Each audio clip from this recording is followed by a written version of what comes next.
Hey, what is up everybody? Welcome back to another video. And in today's Trevor's Phone Reviews video, we're going to show you how to change your clock on your new Samsung microwave, because maybe you got a new microwave and you just don't understand how to change the clock or the timer or anything like that, because on the new Samsung microwave it does not have a clock button.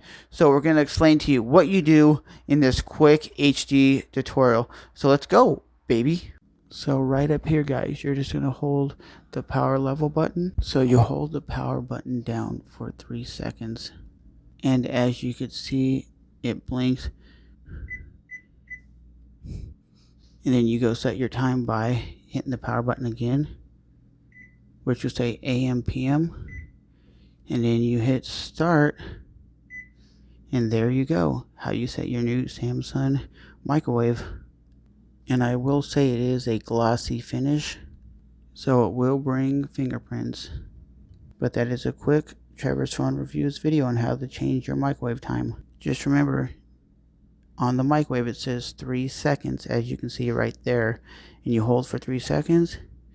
Then it'll allow you to change your time. You punch in the time, hold your power button again, and it will say either AM or PM, and then you click start when you want your microwave to be set. Thanks for watching.